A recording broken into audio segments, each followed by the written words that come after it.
बिस्मिल्लाहिर्रहमानिर्रहीम। अस्सलामुअलैकुम दोस्तों। जब अल्लाह ताला ने हज़रत आदम अलैहिस्सलाम को पैदा फरमाया, फरिश्तों और शैतान को हज़रत आदम अलैहिस्सलाम के हुजूर सजदा करने का हुक्म दिया तो सबने सजदा किया, लेकिन शैतान ने इनकार कर दिया। अल्लाह ताला ने भी उस लयन को लानत के तौक के साथ जन्नत से निकाल फेंका, जो कि शैतान के जन्नत से निकाले जाने की वजह हजरत इंसान हुआ। तो अपने हसद की आग बुझाने के लिए शैतान ने अल्लाह के बंदों को सीधे और नेक रास्ते से हटाने का काम शुरू कर दिया। मुख्तलिफ नबियों और रसूलों के दौर में उनसे मुलाकात करता रहा और उनकी कौम को तबाह और बर्बाद करने के लिए अलग अलग चालें चलता रहा और उनको गुमराही में डालता रहा कि जिसकी वजह से उन पर दर्दनाक अजाब आए और उनका नामो निशान मिट गया। एक मर्तबा जब हजरत मूसा अलैहिस्सलाम से शैतान की मुलाकात हुई तो शैतान ने आप अलैहिस्सलाम से कहा, ए मूसा, अल्लाह ताला ने आपको अपने रिसालत के लिए मगरूर फरमाया है और आपसे हम कलाम हुआ है। मैं भी खुदा की मखलूक में शामिल हूँ और मुझसे एक गुनाह सरसद हुआ है।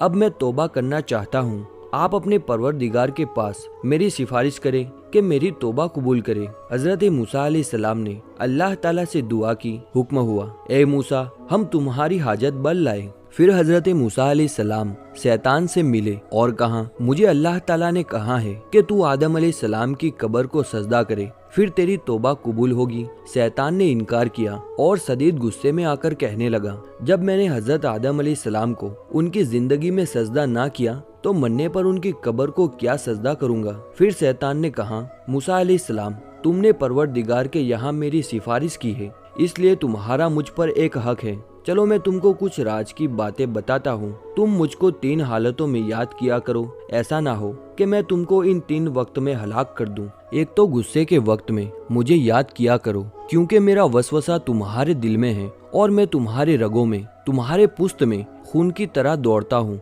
दूसरा, जिहाद के वक्त मुझे याद किया करो, क्योंकि मैं इंसान के पास उस वक्त जाता हूँ जब वो काफिरों से मुकाबला कर रहा होता है और उसके बाल बच्चे, बीवी, घर वाले और दोस्त और रिश्तेदारों की याद दिलाता हूँ, यहाँ तक कि वो जिहाद से भाग खड़ा होता है। तीसरा, गैर मरहम औरत के पास बैठने से बचो, क्योंकि मैं तुम्हारे पास उसका कासिद हूँ। हजरत इब्ने अब्बास रजी अल्लाह ताला अन्हु फरमाते हैं कि एक दिन हुजूर अक़दस सल्लल्लाहु अलैहि वसल्लम मस्जिद से बाहर निकले तो वहाँ शैतान खड़ा हुआ था। आप सल्लल्लाहु अलैहि वसल्लम ने फरमाया, ए कमबख्त, क्या चीज तुझे मस्जिद के करीब लाई है? शैतान ने कहा, हुजूर, मुझे अल्लाह ताला ने आपकी खिदमत में हाजिर होने का हुक्म दिया है। आप सल्लल्लाहु अलैहि वसल्लम ने फरमाया, अल्लाह ताला ने तुझे मेरे यहाँ क्यों भेजा है? शैतान ने अर्ज किया, ताकि आप मुझसे कुछ पूछे। हजरत इब्ने अब्बास रजी अल्लाह ताला अन्हु फरमाते हैं, पहले आपने उससे नमाज के मुतालिक पूछा, ऐ शैतान,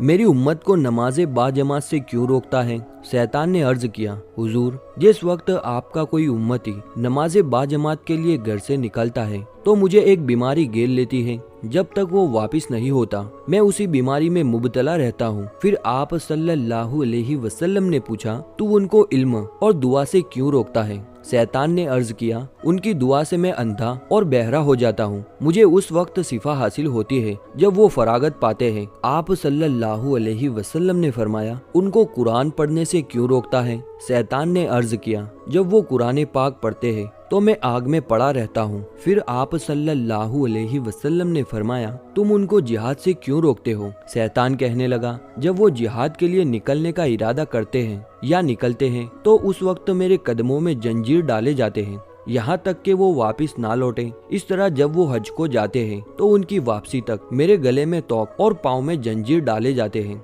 इस तरह जब वो सदका का इरादा करते हैं तो मेरे सर पर कुल्हाड़े चलते हैं जो मुझे ऐसे काटते हैं जैसे लकड़ियों को काटा जाता है। शैतान इंसान का बहुत बड़ा दुश्मन है। हमारी कोई नेकी और कोई खुशी शैतान को बिल्कुल नहीं भाती। ये तो चाहता है कि जैसे मैं हजरत आदम अलैहिस्सलाम के वजह से जन्नत से निकाला गया था, हजरत आदम अलैहिस्सलाम के बच्चे और बच्चियों को भी जन्नत में जाने का मौका ना मिले और ये जहन्नम में डाल दिए जाएं, जैसे कि मैं और मेरी औलादे जहन्नम में डाले जाएंगे। इसलिए ये लाख कोशिश करता है कि इंसान को राहे हक से भटका दे और बुरे राह का मुसाफिर कर दे। शराब, जुआ, चोरी, जीना और दूसरे गंदे कामों में उनको मुनव्विस कर दे और उनकी आखिरत को लूट ले। अल्लाह ताला से दुआ है कि वो हमें शैतान के मकरो फरेब और उसके धोखेबाजियों से बचाए रखे। आमीन या रब्बुल आलमीन।